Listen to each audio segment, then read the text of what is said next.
그 다음에 방응이라는 거, 매사냥 얘기하는 거죠. 아까 위에 있듯이 방응은 매사냥인데 매를 이용해서, 매를 길들여서 사냥하는 게 방응이다 라고 말씀드렸고요. 3번에 각저 나오죠. 우리 각저 107페이지에서 각저, 씨름 얘기했었죠. 그거에 대한 자세한 설명인데요. 각저를 씨름을 얘기하는 거고 그거에 대한 동의어 다 알고 계셔야 됩니다. 강력, 각희, 상박, 각지, 쟁교 다 암기해 주시고요.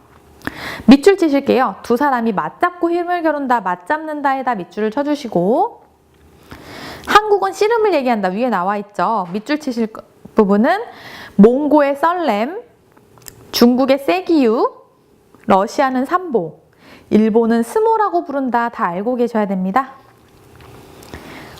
여기서 중요한 건 여러분이 위에 나왔던 수박 있죠? 수박이랑 각저를 꼭 구분해 주셔야 돼요. 비슷하기 때문에 섞어서 잘 나옵니다. 수박이라고 하는 거는 손숫자여서 맨손으로 하는 격투 기술로 일정한 거리를 떨어져서 겨루는 거를 수박이라고 했고, 각저는 씨름이다 보니까, 여러분 씨름 아시죠? 씨름이다 보니까 맞잡고 힘을 겨루는 거, 서로 잡고서 하는 부분이고, 우리나라의 씨름이다 라고 해서 수박이랑 각저의 의미를 꼭 구분해 주셔야 됩니다.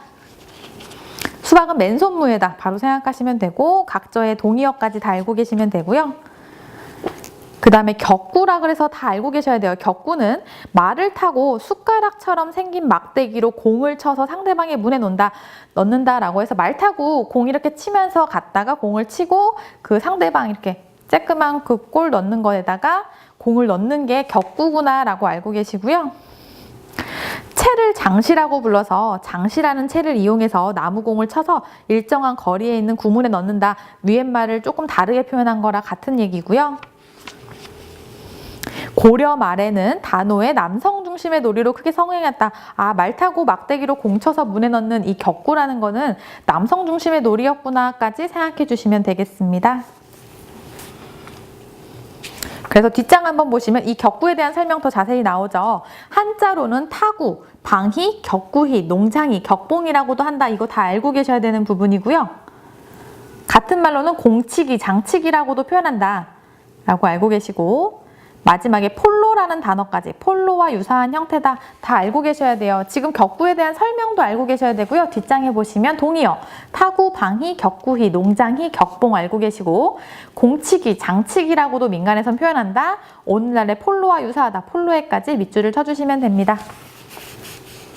제가 처음에 말씀드렸듯이 민속 스포츠는 어느 나라에 속했느냐, 삼국시대에 속했느냐, 아니면은 부족국가 시대에 속했냐를 구분하기보다는 각각의 놀이의 동의어와 그 놀이가 무엇을 뜻하는지를 구분해 주셔야 된다고 보시면 되고요. 그 밑에 널뛰기도, 우리 널뛰기는 알겠죠? 근데 같은 단어, 축판이, 도판이라고도 하는구나 꼭 알고 계세요.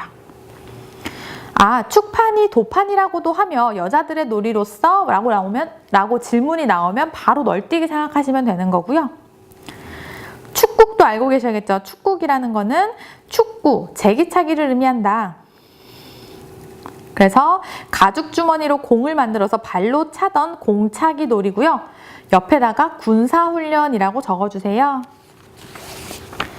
아까 군사훈련으로 있었던 거 석전 있었죠. 돌 가지고 하는 승부 겨루는 석전이 전쟁에 대비하는 전투적 유의였다라고 해서 축구도 마찬가지입니다. 군사훈련으로서 전쟁에 대비하는 전투적인 부분이 있었다. 군사훈련의 의미도 있었다라는 거 알고 계시고요.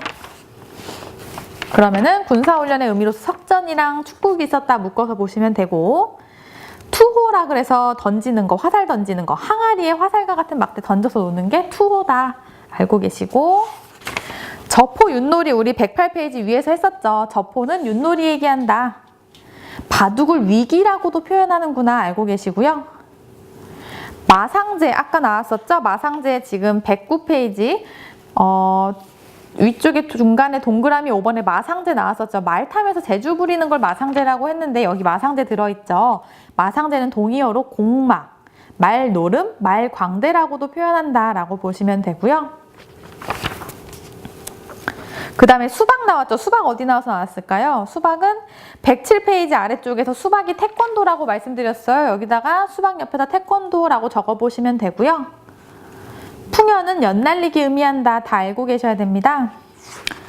그래서 이거 말고도 당연히 더 있을 수 있어요. 근데 대표적인 거 위주로 적어 놓은 거다라고 보시면 되고 지금까지 이런 걸 했다라고 알려져 있다라고 보시면 됩니다. 그 다음에 삼국시대의 체육사상이라는 거 앞에서 했던 내용이에요. 우리가 화랑도 하면서 말씀드렸었죠. 화랑도 하면서 심신의 다 조화로운 발달을 꾀했다라고 해서 심신일원론이고 같은 말로 심신일여사상이다라는 거 말씀드렸고요. 이 심신일여사상의 여자가 같을 여자예요. 그러니까 심신이 하나다라는 얘기인 거고요. 옆에 설명되어 있죠. 정신과 신체는 원래 하나다. 분리될 수 없다라는 의미고 동의어 하나만 더 적어놓으면 심신합일이라고 적어주시면 됩니다. 하나로 합해져 있다. 다 같은 얘기죠. 심신합일 적어주시고요. 반대말을 또 하나만 알고 계세요. 여기 적어드리면 심신이원론이라고 하면 틀린 표현입니다. 이거 아니라고 말씀드린 거예요. 지금 심신일원론, 심신일여사상, 심신합일은 다 맞는 말인데요. 동의어인데요. 심신이원론은 마음과 몸은 따로 되어 있다라는 의미이기 때문에 틀린 표현이에요. 이거 나오면 오답이라고 생각하시면 됩니다. 심신이원론은 오답으로서 말씀드린 거예요. 그 다음에 신체미를 숭상한다라고 해서 신체의 미와 신체적 탁월성을 중시한다. 결국 심신일원론이랑 같은 의미라고 보시면 되고요. 국가주의랑 불국토 사상 아까 했었죠. 개인의 안위보다 국가를 우선으로 여기는 국가주의, 국토를 신성하고 존엄하게 생각하고 국토 지켜내야 된다. 불국토 사상 아까 108페이지에서 다 했던 내용입니다. 그래서 우리가 그 삼국시대의 사상이나 여러 가지 내용을 신라의 화랑도에서 집중적으로 봤는데 고구려나 백제도 크게 다르지 않다라고 생각하셔도 됩니다. 그렇게 보시면 여기까지가 삼국시대고요. 자, 여기까지 간단하게 말씀드리면 2단원 내용 한번 보면 처음에 시작하는 거 선사시대, 두 번째 부족국가시대, 세 번째 삼국시대로서 신라, 고구려, 백제가 있다. 그렇게 크게 개념 잡으시고 선사시대는 수렵과 채취 중심의 생존이 중심이었다. 부족국가 시대에는 수렵 당연히 그대로 넘어오면서 궁술과 기마술이 이때부터 쭉 등장한다라고 보시고 제천행사, 성인식, 민속놀이 계속 강조드렸던 부분이고요. 그 다음에 나오는 삼국시대로서 삼국시대는 고대 국가의 틀을 완성한 시기로서 신라, 고구려, 백제가 있고 그 다음에 통일신라가 나온다라고 보는데 신라의 화랑도가 중요하다 해서 내용 다 말씀드렸고요. 여기 나와 있지 않지만 나중에 신라, 고구려, 백제가 통일신라로 합해졌을 때 통일신라의 국학이라고 하는 것도 하나의 국립교육기관으로서 고등교육기관이 있었다. 태학과 경당은 꼭 알고 있어야 된다. 하나는 무조건 나온다라는 부분인 거 알고 계시면 되고 백제의 박사제도까지 있었다. 삼국시대의 무예는 나라별로 구분하기보다는 대체적으로 삼국시대에는 이러한 무예와 민속 스포츠가 이루어졌구나라고 보시면서 동의어들 하나씩 다 알고 계시고 삼국시대 체육사상 나라별로 크게 다르지 않았다라고 보시면 됩니다. 그러면서 108페이지 신라의 화랑도에서 두 번째 줄 유교, 불교, 도교의 정신을 다 받들었었다라는 거까지 알고 계시면 되고 109페이지 고구려의 태학 같은 경우는 유교를 중심으로 이루어졌다라는 거 알고 계시면 됩니다.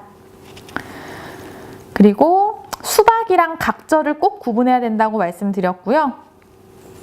특히나 고구려에서는 궁술, 기마술 많이 했었고 수렵도 특히 고구려에서 많이 이루어졌다라는 거까지 하시면 이제 2단원 끝났습니다.